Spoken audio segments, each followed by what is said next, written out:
నమస్తే, welcome to ఏడియన్ news. ముందుగా బులెటిన్లో హెడ్లైన్ చూద్దాం. ఢిల్లీ నుండి ప్రత్యేక విమానంలో విశాఖ విమానాశ్రయం చేరుకున్న ఆంధ్రప్రదేశ్ డిప్యూటీ సీఎం పవన్ కళ్యాణ్.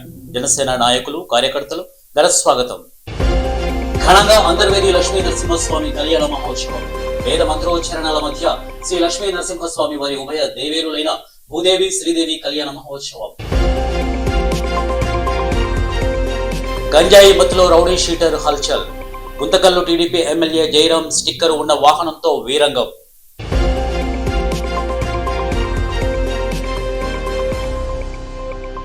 మేడారం జాతరలో తొలి ఘట్టం ఆవిష్కృతం.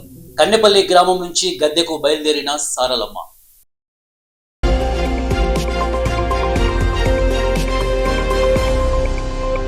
డోన్ రిజిస్టర్ డాక్యుమెంట్ల స్లాట్ బుకింగ్ వ్యవహారంలో ఇబ్బందులు. ప్రైవేట్ డాక్యుమెంట్ రైటర్ల చేతివాటం. 600 ఖర్చయ్యే స్లాట్ బుకింగ్. 3000కు అమ్మకాలు జరుపుతున్న డాక్యుమెంట్ రైటర్ల నిబంధనలకు విరుద్ధంగా ప్రైవేటు వ్యక్తుల చేతికి స్లాట్ బుకింగ్ అప్పచెప్పడం కారణంగానే ఇబ్బందులు, సమయం వృధా అవ్వడంతో పాటు సామాన్యుల జేబుకు చిల్లు పడుతున్న వైనం. డోన్లో నడుస్తున్న డాక్యుమెంట్ రైటర్ల హవా రిజిస్టర్లు ధరలు పెరిగే అవకాశం ఉన్నందున ముందస్తుగా మధ్య దళారులు స్లాట్లు బుక్ చేసుకోవడంతో నిలిచిపోయిన రిజిస్టర్లు డోన్ సబ్ రిజిస్టర్ కార్యాలయంలో రోజుకు 39 స్లాట్లు బుక్ చేసుకునే అవకాశం. ఇక 8 లక్షలు ప్రభుత్వానికి ఆదాయం వచ్చేది. స్లాట్ బుక్ చేస్తారు, అలాగే రిజిస్టర్కు రారు. ప్రజలు అవకాశం కోల్పోవడంతో ప్రభుత్వ ఆదాయానికి గండిపడుతున్న పరిస్థితి మధ్య దళారుల చేష్టలపై ఫిర్యాదుకారులపై చర్యలు తీసుకోవాలని డోన్ పట్టణ సిఐకు ఫిర్యాదు చేసిన సబ్ రిజిస్టర్ అధికారి అనవసరంగా స్లాట్లు బుక్ చేసి కాలయాపన చేసే వారిపై చర్యలు తీసుకోవాలని ఫిర్యాదు. ప్రజలకు ఇబ్బందులు లేకుండా రిజిస్టర్ చేసుకునే అవకాశం కల్పించవచ్చున్న రిజిస్టర్ అధికారి.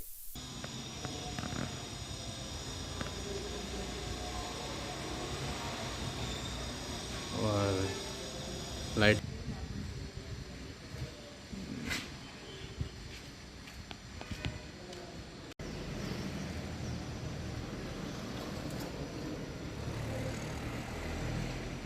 నంద్యాల జిల్లాలో అనుమతి లేని లేఅవుట్లను రిజిస్ట్రేషన్ చేయవద్దు. నందికొట్కూరులో అక్రమ వెంచర్లు, అనుమతులు లేని లేఅవుట్లు విచలవిడిగా వెల్లువెత్తుతున్న నందికొట్కూరు మున్సిపాలిటీ కమిషనర్ వెంకటరామరెడ్డి స్పందిస్తూ అనుమతులు లేని లేఅవుట్లను రిజిస్ట్రేషన్ చేయవద్దు అని కోరుతూ అక్రమ వెంచర్లపై వెంటనే చర్యలు తీసుకోవాలని టౌన్ ప్లానింగ్ అధికారులను ఆదేశించారు. మున్సిపాలిటీ అనుమతి లేకుండా వెంచర్లు వేయడం వల్ల మున్సిపాలిటీకి నష్టం వాటిల్లుతుందని అన్నారు. కాబట్టి వెంచర్లకు సంబంధిత అధికారులు స్పందించి నిర్లక్ష్యంగా ప్రవర్తించకుండా మున్సిపాలిటీ చట్టాలను పాటించుకుంటే ఉన్నతాధికారుల ఆదేశాల మేరకు కఠిన చర్యలు తీసుకుంటామని చెప్పారు. ముఖ్యంగా అనుమతులు లేకుండా నిర్మించే వెంచర్లపై చట్టపరమైన చర్యలు తీసుకోవాలని సంబంధిత అధికారులు హెచ్చరించారు. ఇది ఎల్ఆర్ఎస్ స్కీమ్లో వచ్చేసి జియో నంబర్ 10 ఎంఏయుడి డిపార్ట్మెంటు 24/4/26.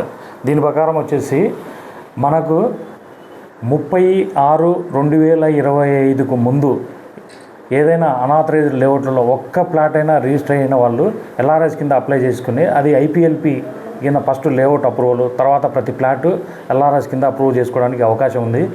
ఇది వచ్చేసి మళ్ళీ ఒక 3 నెలలు కాలం సమయం పొడిగించడం జరిగింది. అప్లై చేసే వాళ్ళు ఇమీడియట్గా అప్లై చేసుకొని వాళ్ళ ప్లాట్లను రెగ్యులేట్ చేసుకోవాల్సిందిగా కోరుచున్నాము. అలాగే చేసుకొనని ఎడల ఆ ప్లాట్లకు వచ్చేసి ఎటువంటి ప్లాన్లో అప్రూవల్ ఇవ్వబడవు. అనాథరైజ్డ్ లేఅవుట్లలో రిజిస్ట్రేషన్స్ కూడా సబ్ రిజిస్టర్ ఆఫీస్కి ఒక లెటర్ పంపించేసి రిజిస్ట్రేషన్లు కూడా నిలబెట్టడం జరుగుతుంది. అక్కడ ఉన్నటువంటి రోడ్లు కూడా ధ్వంసం చేయడం జరుగుతుంది. ఇది కఠినంగానే హెచ్చరించడం జరుగుతున్నది. ఎందుకంటే గవర్నమెంట్ ఎప్పుడూ పెట్టని స్కీమును ఇప్పుడు పెట్టి ప్రజలకు ఇంత దగ్గరగా చేరువగా చేసినప్పుడు ఇప్పుడైనా కానీ యూటిలైజ్ చేసుకొని దాని ఫలితాలు తీసుకోవాల్సిందిగా కోరుచున్నాము. అలాగే మన ఊర్లో వచ్చేసి మొత్తం ఎల్ఆర్ఎస్ కింద ఇప్పటి వరకు 54 అప్లికేషన్లు రావడం జరిగింది. ఇందులో ఐపీఎల్పీలు వచ్చేసి 8 వచ్చాయి. 8 అప్రూవల్ ఇచ్చాం. అంటే ఐపీఎల్పీ అంటే ఇన్ ప్రిన్సిపల్ లేఅవుట్ అప్రూవల్ 8 ఇచ్చాం. ఇంకా దాదాపుగా 22 దాకా ఉన్నాయి. అవి కూడా ఇమీడియట్గా అవి చేసేదానికి కూడా మేము ప్రయత్నం చేస్తున్నాము. అలాగే ఎల్ఆర్ఎస్ కింద అంటే ఇండివిజువల్ ప్లాట్స్ 54 వచ్చాయి. వీటికి కూడా త్వరలోనే అవి కూడా పరిశీలించి అవి కూడా అప్రూవల్ ఇవ్వడం జరుగుతుంది. మిగతావి కూడా మ్యాక్సిమం వచ్చేదానికే ప్రయత్నం చేస్తాం. అలాగే బీపీఎస్ స్కీమ్ కూడా తేవడం జరిగింది. బీపీఎస్ స్కీమ్లో వచ్చేసి బిల్డింగ్ ప్లాన్ రెగ్యులేషన్ స్కీమ్లో వచ్చేసి 1984 నుండి 31/8/2025 లోపల అన్అబ్జెక్షనబుల్ కన్స్ట్రక్షన్స్ ఉంటాయి. అనాథరైజ్డ్ అన్అబ్జెక్షనబుల్ కన్స్ట్రక్షన్స్కి వచ్చేసి ఈ రెగ్యులైజేషన్ స్కీము అప్లై చేసుకోవడానికి రెడీగా ఉన్నది. ఇలాంటివి మాకు వచ్చేసి ఈ రెవెన్యూ సెక్షన్లో కొన్ని అనాథరైజ్డ్ కన్స్ట్రక్షన్లకు మేము పన్ను కూడా వేయడం జరిగింది. అలాంటివి కూడా బయటికి తీసి వాళ్ళకు కూడా మేము చెప్పడం జరుగుతున్నది, పబ్లిసిటీ కూడా ఇవ్వడం జరుగుతున్నది. దీన్ని కూడా మార్చి 26వ తేదీ లాస్ట్ డేట్ కాబట్టి ఆ తేదీ లోపల అప్లై చేసుకుంటే వాళ్ళ ఇళ్లను కూడా రెగ్యులేట్ చేసి వాళ్ళకు శాశ్వతమైన ఒక పరిష్కారం చూపడానికి జరుగుతుంది. ఇది ఎందుకు చెప్తున్నామంటే ఇంటి పన్ను వేసేటప్పుడు సపోజ్ ఒక 100 రూపాయలు పడేది. కర్నూలు జిల్లా ఎమ్మిగినూరులో మైనర్ డ్రైవింగ్ పై పోలీసులు స్పెషల్ డ్రైవ్ చేపట్టారు. 3 రోజుల తనిఖీల్లో మైనర్లు నడుపుతున్న 70 ద్విచక్ర వాహనాలు పట్టుబడినట్లు సిఐ శ్రీనివాసులు తెలిపారు. తల్లిదండ్రులకు కౌన్సిలింగ్ ఇచ్చి భారీగా జరిమానా విధించినట్లు సిఐ తెలిపారు. 4 రోజుల పాటు ప్రత్యేక డ్రైవ్ నిర్వహిస్తామని తల్లిదండ్రులు జాగ్రత్తలు తీసుకోవాలి సిఐ శ్రీనివాసులు తెలియజేసినటువంటి అంశం.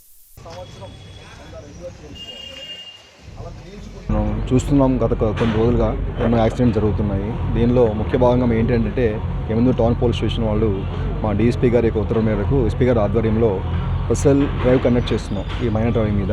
ఇదేంటంటే ఎర్లీ మార్నింగ్ 7:30 నుంచి అప్ టు 9 o'clock వరకు, అంటే ఈ స్కూల్స్ కాలేజెస్ ఏవైతే ఉంటాయో ఆ టైంలో స్పెషల్ ఫోకస్ చేసి ఈ స్కూల్స్కి వచ్చేవాళ్ళు, కాలేజ్కి వచ్చేవాళ్ళు చాలామంది బైక్లో వస్తున్నారు. మాకు ఎన్నో ఇన్ఫర్మేషన్ బేస్ చేసుకొని స్పెషల్గా డ్రైవ్ కండక్ట్ చేయడం జరిగింది.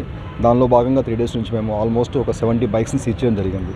మనకు అంతా మైనర్స్ కాబట్టి ముందు వాళ్ళు ప్రొడ్యూస్ చేయలేకపోతున్నాము. దానిలో భాగంగా వాళ్ళకి హెవీ ఫైన్స్ ఇంపోజ్ చేస్తున్నాం. అంటే యాజ్ పర్ నామ్స్ ప్రకారం ఏవైతే ఉన్నాయో వాటి ప్రకారము ఫైన్స్ ఇంపోజ్ చేస్తున్నాము. అదేవిధంగా బైక్లను సీజ్ చేసి ఖచ్చితంగా వాళ్ళ పేరెంట్స్ని, మదర్ని కానీ ఫాదర్ని కానీ లేదా ఇద్దరిని కానీ స్టేషన్ కాడికి పిలిపించి వాళ్ళు కూడా కౌన్సిలింగ్ చేస్తున్నాము. అదేవిధంగా ఫైన్ కూడా వాళ్ళతో. ఢిల్లీ నుండి ప్రత్యేక విమానంలో విశాఖ విమానాశ్రయం చేరుకున్న ఆంధ్రప్రదేశ్ డిప్యూటీ సీఎం పవన్ కళ్యాణ్ కు జనసేన నాయకులు, కార్యకర్తలు ఘన స్వాగతం పలికారు. అనంతరం విశాఖ విమానాశ్రయం నుండి రోడ్డు మార్గంలో నగరంలోని రాడిసన్ బ్లూ హోటల్ కు డిప్యూటీ సీఎం పవన్ చేరుకున్నారు. ఈ రాకతో రాజకీయ వర్గాల్లో చర్చలు మొదలయ్యాయి.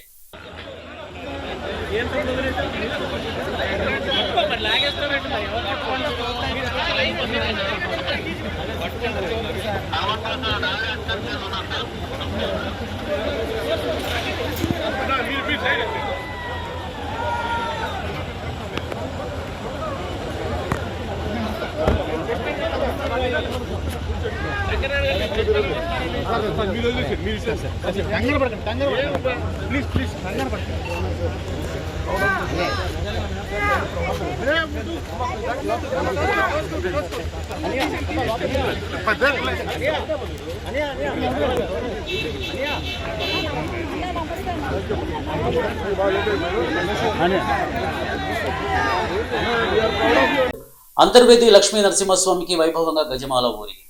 అంబేద్కర్ కోనసీమ జిల్లా అంతర్వేది శ్రీ లక్ష్మీ నరసింహస్వామి కళ్యాణోత్సవాన్ని పురస్కరించుకొని భారీ గజమాల ఊరేగింపు. ఇక అల్లవరం మండలం ఓడలరేవు నుండి అంతర్వేది దేవస్థానం వరకు కొనసాగుతున్న భారీ గజమాల యాత్ర.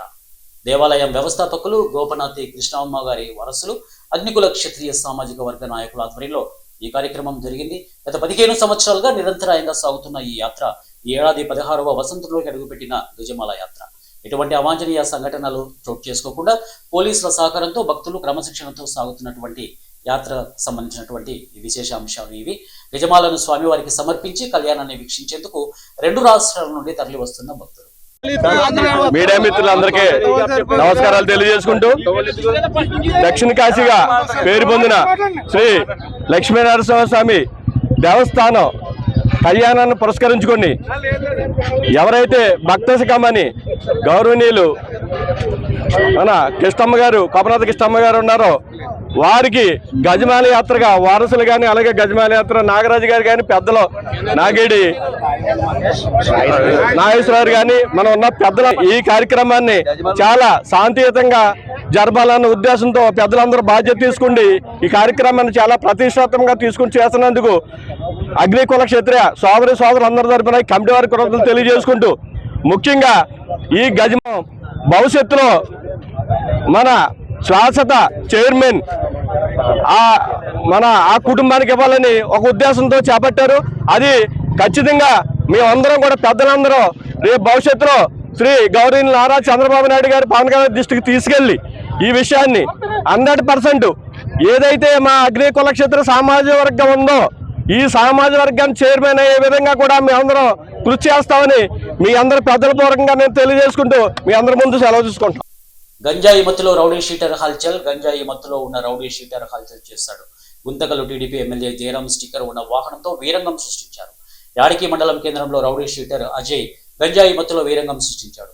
టీడీపీ ఎమ్మెల్యే జయరాంకు సంబంధించిన స్టిక్కర్ ఉన్న కారును రోడ్డుపై అడ్డంగా పెట్టి వాహనదారులను బెదిరిస్తూ హల్చల్ చేశాడు. తప్పించుకుంటుండగా పోలీసులు వెంబడించి పట్టుకున్నారు. పోలీసులను చూసి అజయ్ గంజాయి ప్యాకెట్లు బయటపడేశాడు.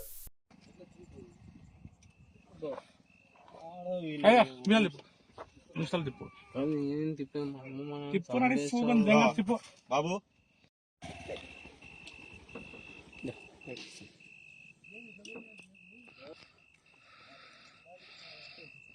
కారు కాదు ఇది కోడలు అలచల్ చేశారు నా కొడుకులు. మధ్యాహ్నం పోయారు సార్, ఊర్లో నుంచి బయరి మధ్యాహ్నం నుంచి ఉన్నారా?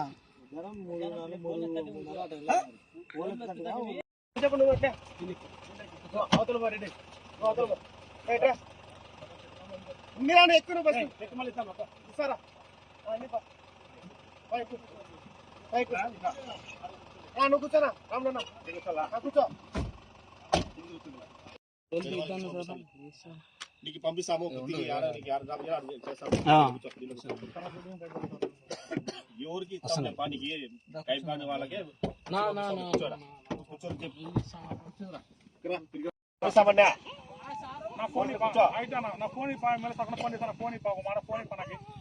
కూర్చోమంటే నీకు అర్థం కదా బాబు?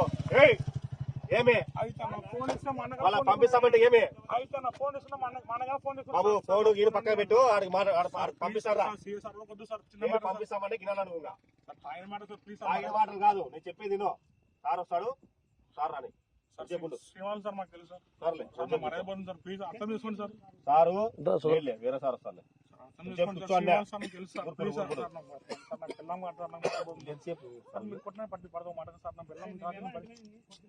సార్ నా పిల్లం రాసిన భరించలేండి సార్, ప్లీజ్ సార్ అర్థం చేసుకోండి సార్. సార్ మీకే ఉన్నారు సార్, అర్థం చేసుకోండి సార్ కొంచెం. సార్ నా పిల్లం రాసిన భరించలేండి సార్, ప్లీజ్ సార్ ఎప్పుడు అర్థం చేసుకోండి సార్. నా పిల్లం రాసిన భరించలేండి సార్.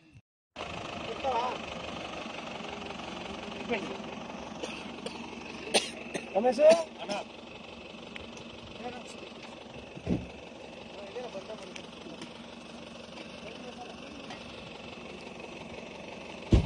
ఘనంగా అంతర్వేది లక్ష్మీ నరసింహుడి కళ్యాణ మహోత్సవం. అంతర్వేది శ్రీ లక్ష్మీ నరసింహస్వామి కళ్యాణ మహోత్సవం గురువారం తెల్లవారుజామున అత్యంత వైభవంగా జరిగింది.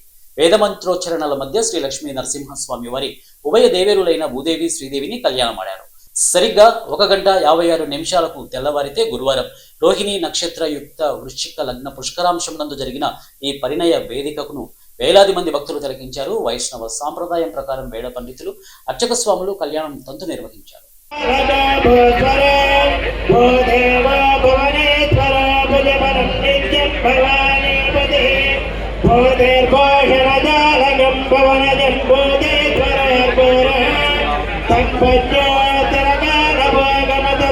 లక్ష్మీకరం మంగళం సునమే సావధాన హే లక్ష్మీ నృసింహధ్యాన సావధాన ధర్మం భాగవతం భగేర ద్రమజం భాగవతం భోజం భద్రే భద్రద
వైఎస్ఆర్సీపీ చంద్రగిరి ఇన్ఛార్జి చెవిరెడ్డి మోహిత్ రెడ్డి తిరుపతి రూరల్ మండలంలో చంద్రగిరి ఎమ్మెల్యే నానిపై తీవ్ర ఆరోపణలు చేశారు.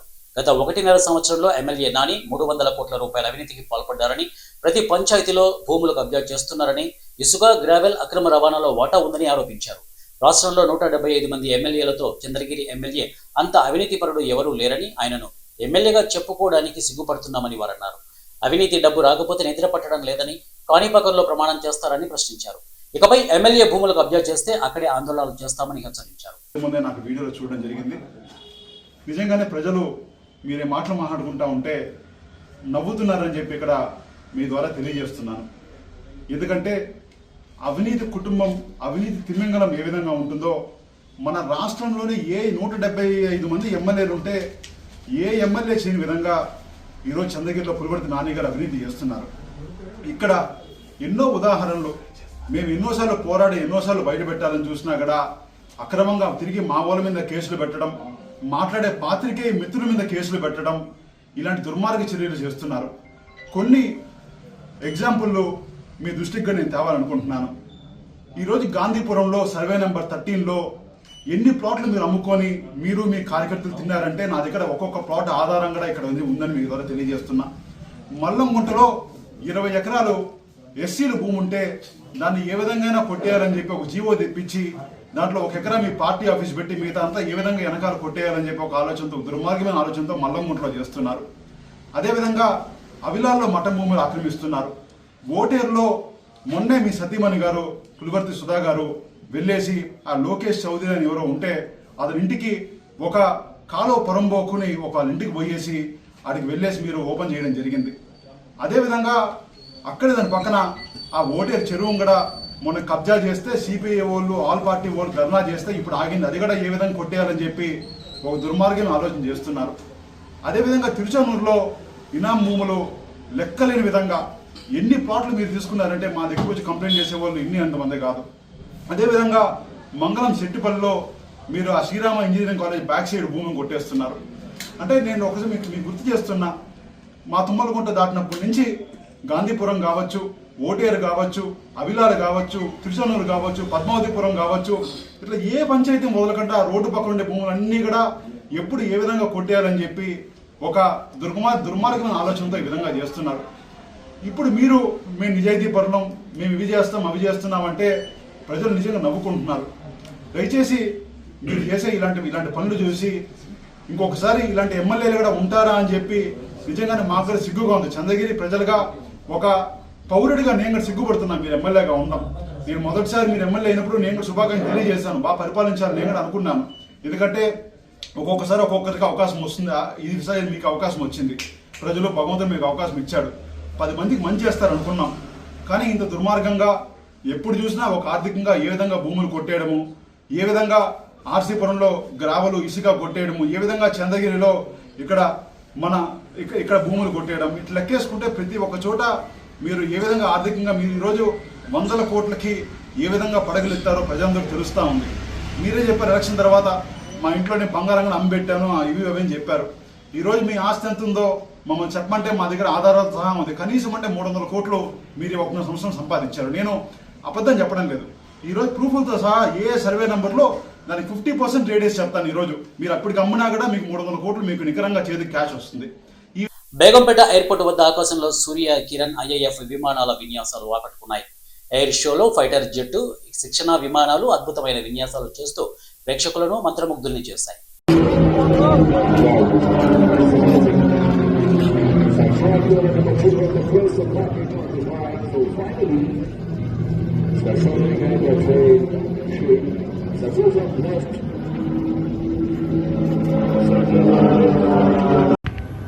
Now it's time for right to left. Now it's time for right to left. Right. Get it, good. Now right to left again. Right to left again. Spread over 3 left to the sky.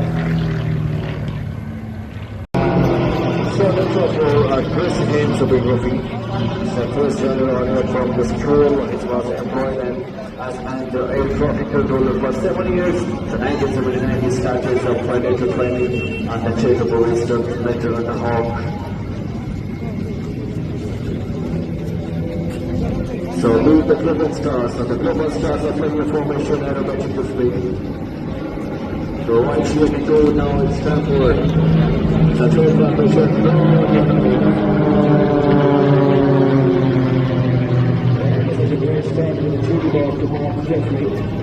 భాగ్యనగరంలో అక్రమంగా నివసిస్తున్న రోహింగ్యాలను గుర్తించి తక్షణమే దేశం నుంచి పంపించాలని demand చేశారు. ఈ విషయంలో ప్రజలు సైతం అప్రమత్తంగా ఉండాలని కోరారు. ప్రభుత్వం స్పందించకుంటే బంగ్లాదేశీ ముస్లిం పేరుతో ప్రజలే ఆ కార్యక్రమానికి శ్రీకారం చుడతారని స్పష్టం చేశారు. సోమాజిగూడ ప్రెస్ క్లబ్ లో ఏర్పాటు చేసిన విలేకరుల సమావేశంలో భాగ్యనగర్ గణేష్ ఉత్సవ సమితి వారు మాట్లాడారు. ఈ సందర్భంగా శశిధర్ మాట్లాడుతూ ధర్మరక్షణ సభ విజయవంతమైందని, ఈ స్ఫూర్తితో బంగ్లాదేశ్ను గుర్తించే కార్యక్రమాలకు మరింత ముందుకు తీసుకెళ్తున్నామని అన్నారు. బాలాపూర్లో గుర్తించిన బంగ్లాదేశ్లను తక్షణమే డిపోర్ట్ చేయాలని డిమాండ్ చేసినటువంటి అంశం. 24 జనవరి రోజున ధర్మరక్ష సభ ద్వారా వేలాది గొంతులు ఏకమై ప్రభుత్వానికి డిమాండ్ చేసినాం. బంగ్లాదేశీ రోహింగ్యా ముస్లిం అక్రమ చొరబాటుదారులను వెంటనే అరెస్టు చేసి తిప్పి పంపాలని. సాక్షాత్తు రాష్ట్ర హైకోర్టు ముందర రాష్ట్ర ప్రభుత్వం కేవలం బాలాపూర్ పోలీస్ స్టేషన్ పరిధిలో 6,993 మంది అక్రమ రోహింగ్యా ముస్లింలు ఉన్నారని చెప్పి అంగీకరించింది. వెంటనే వాళ్ళని అరెస్ట్ చేసి వెనక్కి పంపాలా. ప్రజలు కూడా ఇప్పటికీ ధర్మరక్షణ సభ ద్వారా జాగృతమై ఉన్నారు. ప్రజలు కూడా బాగో బంగ్లాదేశీ ముస్లిం, బాగో రోహింగ్యా ముస్లిం ఉద్యమంలో భాగం కావాలా. ఈ దేశాన్ని భవిష్యత్తు తరాలను రక్షించుకునేటువంటి బాధ్యత మన మీద ఉంది. కాబట్టి మీకు స్థానిక MGSREGS పేరు మార్పును ఖండిస్తూ కాంగ్రెస్ నిరసన. జాతీయ గ్రామీణ ఉపాధి హామీ పథకం నుంచి మహాత్మా గాంధీ పేరును తొలగించడాన్ని ఖండిస్తూ కాంగ్రెస్ పార్టీ ఆధ్వర్యంలో నిరసన కార్యక్రమం చేపట్టారు. హైదరాబాద్ ఎస్ఆర్ నగర్ చౌరస్తాలో ఉమేష్ చంద్ర విగ్రహం వద్ద కాంగ్రెస్ పార్టీ సనత్ నగర్ ఇన్ఛార్జి కోట నీలిమ నేతృత్వంలో ప్లకార్డులతో నిరసన నిర్వహించారు. ఈ సందర్భంగా కోట నీలిమ మాట్లాడుతూ కేంద్రంలో బీజేపీ ప్రభుత్వం ప్రజల ఉపాధి హక్కులు కలరాస్తోందని ఆరోపించారు. గ్రామ పంచాయతీలకు రాజ్యాంగబద్ధంగా లభించిన అధికారాలను నిర్వీర్యం చేసే కుట్రలో భాగంగానే మహాత్మా గాంధీ జాతీయ గ్రామీణ ఉపాధి హామీ చట్టం పేరును తొలగించి రామ్జీ పేరు పెట్టడాన్ని ఖండిస్తున్నామని అన్నారు. గతంలో ఈ పథకం ద్వారా ఏడాది పొడవునా ఉపాధి కల్పించడంతో పాటు కేంద్ర ప్రభుత్వం నుంచి 100% నిధులు విడుదలయ్యేవని గుర్తు చేశారు. ప్రస్తుతం కేంద్రం కేవలం 60% నిధులే కేటాయిస్తూ మిగిలిన 40% భారం రాష్ట్రాలపై మోపుతోందని ఆవేదన వ్యక్తం చేశారు. ఈ నిర్ణయాన్ని వెంటనే ఉపసంహరించుకోవాలని డిమాండ్ చేస్తూ సనత్ నగర్ నియోజకవర్గం అంతటా ప్రజల్లో అవగాహన కల్పిస్తూ పథకం పేరును మార్చి నిర్ణయం రద్దు చేసే వరకు ఉద్యమం కొనసాగిస్తామని కోట నీలిమ హెచ్చరించారు. మొత్తం వందలాది మంది బీజేపీ సర్కార్ చేసిన మహాత్మా గాంధీ విరుద్ధంగా ఉన్న ఎంజీ నరైగాని మార్చిన దానికి విరుద్ధంగా ఇక్కడ ఒక సంగ్రామం, ఒక ఆందోళన చేస్తున్నారు. ఈ ఆందోళన ఏఐసిసి ఇన్స్ట్రక్షన్స్ మేరకు, అలాగే మా తెలంగాణ ప్రదేశ్ కాంగ్రెస్ కమిటీ అధ్యక్షులు మహేష్ కుమార్ గౌడ్ గారు, AICC incharge madam Meenakshi Natarajan గారు, ఏఐసి సెక్రటరీ సచిన్ సావంత్ గారు, వీళ్ళందరి ఆధ్వర్యంలో మొత్తం తెలంగాణ వ్యాప్తంగా ప్రతి జిల్లాలో, ప్రతి పంచాయతీలో ఈ ఆందోళన జరుగుతోంది. మహాత్మా గాంధీ పేరు మార్చడమే కాదు, మహాత్మా గాంధీ పేరు తీసేసినందుకు ప్రపంచ వ్యాప్తంగా భారతదేశంలో ఉన్న బీజేపీ సర్కార్ని విమర్శిస్తున్నారు, ప్రజలు కోపగిస్తున్నారు. మళ్ళీ ఈ చట్టానికి పేరు మార్చి మహాత్మా గాంధీ గారి పేరు పెట్టాలని డిమాండ్ చేస్తున్నారు. మన తెలంగాణలోని గత బీఆర్ఎస్ ప్రభుత్వ హయాంలో ఫోన్ ట్యాపింగ్ పేరుతో ప్రజాప్రతినిధుల వ్యక్తిగత స్వేచ్ఛను హరించారని ఖైరతాబాద్ ఎమ్మెల్యే దానం నాగేందర్ ఆరోపించారు. హిమాయత్ నగర్ లో జరిగిన ఒక కార్యక్రమంలో ఆయన మాట్లాడుతూ అప్పట్లో మంత్రుల ఫోన్లు కూడా ట్యాప్ అయ్యాయని, ఫోన్ మాట్లాడాలంటేనే అందరూ భయపడేవారని మండిపడ్డారు. ప్రస్తుతం సిట్ విచారణలో బీఆర్ఎస్ నేతల బాగోతాలు ఒక్కొక్కటిగా బయటపడుతున్నాయని, తప్పు చేయని వారు విచారణకు ఎందుకు భయపడుతున్నారని ఆయన ప్రశ్నించారు. మీరు కూడా గతంలో ఆ ప్రభుత్వంలో ఉన్నారు, మీరేమన్నా ట్యాపింగ్ అయినా మిమ్మల్ని విచారణ పిలిచి మీరు వెళ్తారా? ట్యాపింగ్ ఎవరిది కాలేదో ఇప్పటికి ఎవరికి అర్థమవుతలేదు. ట్యాపింగ్ అనేది మొత్తము అందరి అక్కడ ఇర్రెస్పెక్ట్ ఆఫ్ అన్ని పొలిటికల్ పార్టీ వాళ్ళకి ట్యాపింగ్ జరిగింది అనేది సమాచారం. మరి ఇప్పటివరకు ఎంతమందికి అయింది అనేది ఏందనేది తెలియడం లేదు. మరి ఇప్పటికే ఈ ఫోన్ ట్యాపింగ్ అనేది అంటే ప్రజాస్వామ్యంలో ప్రజలకు స్వేచ్ఛ, సామాన్య ప్రజలు ఇప్పుడు మేము కూడా ఫోన్లు మాట్లాడాలంటే 100 సార్లు ఆలోచించాల్సి వస్తుంది ఎవరితో మాట్లాడాలంటే. సో అంటే ప్రైవసీ లేకుండా పోయింది. ఇలాగా ప్రజాస్వామ్యంలో అంటే అన్ని రాష్ట్రాలు, అన్ని దేశాలు ఈ ఫోన్ ట్యాపింగ్ అనేది మళ్ళీ AI ఇంటెలిజెన్సీ వచ్చిన తర్వాత ఇంకా ఈ క్రైమ్ రేట్ పెరగడం కానీ, మొన్ననే మనం చూసినాం ఒక IPS ఆఫీసరు భార్య కూడా ఆమె ద్వారా కూడా 2 కోట్ల పైచీలకు కూడా మరి ఇది చేశారని చెప్పి అకౌంట్లకి ఇది చేశారని. అలాగా దేనికి కూడా స్వేచ్ఛ లేకుండా పోయింది. అందుకనే ప్రజాస్వామ్యంలో ఎప్పుడే కానీ ప్రజలకు ఇబ్బంది కలిగేటువంటి ఆలోచన చేసినటువంటి ఏ ప్రభుత్వమైనా నిలవది. ప్రభుత్వంలో ఉన్నప్పుడు ప్రజలకు స్వేచ్ఛ ఉండాలి, ప్రజాస్వామ్యంలో వాళ్ళు గర్వంగా మేము బతుకుతున్నాం అన్నటువంటి ఫీలింగ్ ఇవ్వాలి. కానీ ప్రజాస్వామ్యంలో వారి యొక్క ప్రైవసీని భంగం కలిగే విధంగా చేశారు కాబట్టి వాళ్ళందరూ ఫోన్ ట్యాపింగ్లో ఉన్న వాళ్ళందరూ దీనికి కాన్స్పిరసీ చేసి దీని వెనుక ఉన్న మూల స్తంభాలు ఎవరు అనేది సిట్ వాళ్ళు మెల్లిమెల్లిగా ఇన్ఫర్మేషన్ తీస్తూ ఉన్నారు. అది తవ్వినా కొద్దీ అదేదో అంటారు కదా, ఇది మన వెళ్తూనే ఉన్నాయి సమాచారాలు. కాబట్టి దానికి అంతులేని కథలాగా మారిపోయింది ఇది. కాబట్టి వాళ్ళు ఏమంటారు, ఫోన్ ట్యాపింగ్ అనేది ఏదో డైవర్షన్ పాలిటిక్స్ అంటున్నారు. డైవర్షన్ పాలిటిక్స్ ఎట్లా అవుతుంది? ఎప్పుడైతే ఫోన్ ట్యాపింగ్ జరిగిందని అందరు కూడా స్వచ్ఛగా చెప్తున్నారు, మా ఫోన్ కూడా ట్యాప్ అయిందని. మళ్ళీ వచ్చేది వైఎస్ఆర్ కాంగ్రెస్ పార్టీ ప్రభుత్వమే. ఎమ్మెల్సీ డాక్టర్ మొండితోక అరుణ్ కుమార్ కైకలూరు నియోజకవర్గం వైఎస్ఆర్ కాంగ్రెస్ పార్టీ సంస్థాగత నిర్మాణ సమావేశంలో ఎమ్మెల్సీ డాక్టర్ మొండితోక అరుణ్ కుమార్ ముఖ్య అతిథిగా పాల్గొన్నారు. కైకలూరు సమన్వయకర్త మాజీ ఎమ్మెల్యే దూలం నాగేశ్వరరావు అధ్యక్షతన జరిగిన ఈ సమావేశానికి parliament incharge Karumuri Sunil Kumar Yadav, task force incharge MLC doctor Mondithoka Arun Kumar హాజరయ్యారు. మొండితోక అరుణ్ కుమార్ మాట్లాడుతూ వైఎస్ఆర్ కాంగ్రెస్ పార్టీ బలోపేతమే లక్ష్యంగా కమిటీ నిర్మాణం, పార్టీ కోసం కష్టపడే ప్రతి ఒక్క కార్యకర్తకు భవిష్యత్తులో తోడుగా ఉంటాం. కమిటీల నిర్మాణం పూర్తయిన తర్వాత అందరికీ ఇన్సూరెన్స్ మరియు ఐడి కార్డ్స్ అందించడం జరుగుతోందని వారన్నారు. ప్రస్తుతం రాష్ట్రంలో కూటమి ప్రభుత్వం వైసీపీ నాయకులు, కార్యకర్తలపై, సోషల్ మీడియా సైనికులపై అక్రమ కేసులు నమోదు చేస్తూ చంద్రబాబు నాయుడు, లోకేష్ అమలు చేస్తున్న రెడ్ బుక్ రాజ్యాంగం ద్వారా అరాచక పాలన కొనసాగిస్తున్నారు. ఇటువంటి పరిస్థితుల్లో పార్టీ ప్రతి కార్యకర్తకు అండగా నిలవడంతో పాటు పంచాయతీ, గ్రామ స్థాయిలో కమిటీలను త్వరితగతిన పూర్తి చేసి ప్రజల్లోకి పార్టీ కార్యక్రమాలను విస్తృతంగా తీసుకువెళ్లాలని సూచించారు. గ్రామాల్లో పార్టీని మరింత పటిష్టం చేసి రానున్న రోజుల్లో వైఎస్ జగన్ని మళ్లీ ముఖ్యమంత్రిగా చేసేందుకు ప్రతి కార్యకర్త చేయుతను ఇవ్వాలని పిలుపునిచ్చారు. చంద్రబాబు పాలనలో ప్రజలకు ఒరిగింది ఏమీ లేదని, కూటమి ప్రభుత్వంపై ప్రజలంతా ఆగ్రహంగా ఉన్నారని, నిత్యం మాయమాటలతో చంద్రబాబు కాలం గడుపుతున్నారని, 2 ఏళ్లుగా ప్రజలు నయవంచనకు గురయ్యారని, కూటమికి ప్రజలు బుద్ధి చెప్పేందుకు సిద్ధంగా ఉన్నారని వారు తెలియజేశారు. ప్రతి రాజకీయ పార్టీ మెంబర్షిప్ డ్రైవ్ ఉంటాయి.